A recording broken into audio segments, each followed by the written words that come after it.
Hi, my name is Brian Caffo, and this is the lecture on confounding as part of our Executive Data Science series. I'd like to thank Jeff Leake, who wrote these slides, and I'm giving the lecture. So sometimes you see unexpected patterns in data. And as an example, we have here the number of people who drowned by falling into a pool by the films Nicolas Cage has appeared in over time. And there's a strong correlation just by happenstance. So what are some of the reasons that we see spurious correlations in data? Probably this example isn't the best because this isn't really an example of confounding, and we'll go over why in a few slides.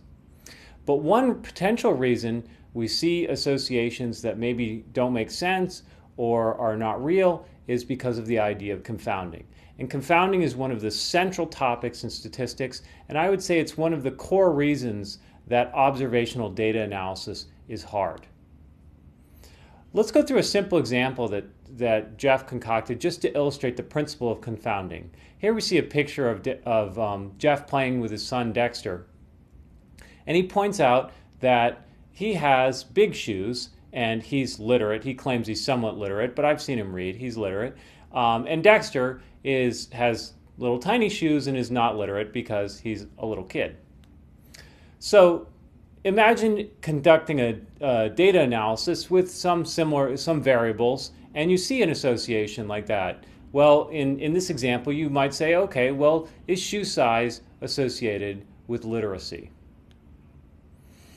But there's another variable, which is age. In this case, Dexter is young, and Jeff is older, middle-aged, he claims. And so that is ultimately the intermediary between the relationship. So we might put it in a graph like this where we have shoe size, literacy, and age, and we have the arrows in the sense that age corresponds to shoe size. Younger people have smaller feet, older people have bigger feet, and age corresponds to literacy. As we age and develop, we develop our reading skills. And so this is the idea of confounding, that the confounder exists between what you are using to predict and what you are predicting. And the name confounder comes because it can confound. In other words, it confounds the relationship that you're trying to look at.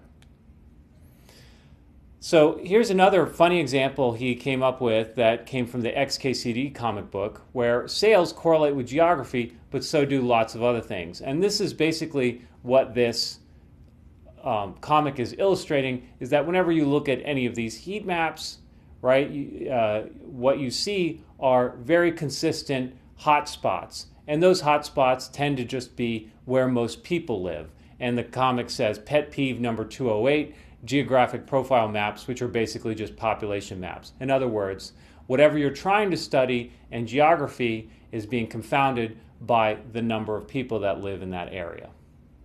So confounding, just to reiterate and to summarize this lecture, confounding is the idea that a relationship between a variable you're interested in and an outcome is spurious and really due to a third variable that really is associated with the other two. Okay?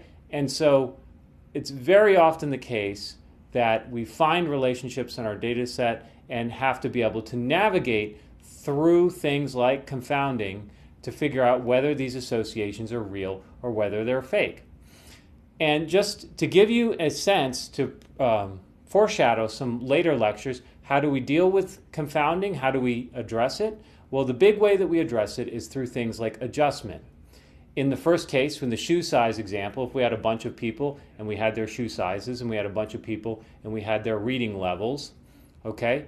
If we fit a model that had shoe size, we'd get a positive association. But if we adjusted for age, right? If we adjusted for age, then that association would go away. Same thing here, where if we looked at geography as it was associated with whatever they were looking at, subscribers to Martha Stewart Living in this case, and we accounted for population density at that geographic location, then the relationship would go away. Okay, so adjustment, things like adjustment using models is going to be one of the ways that we look to to address confounding.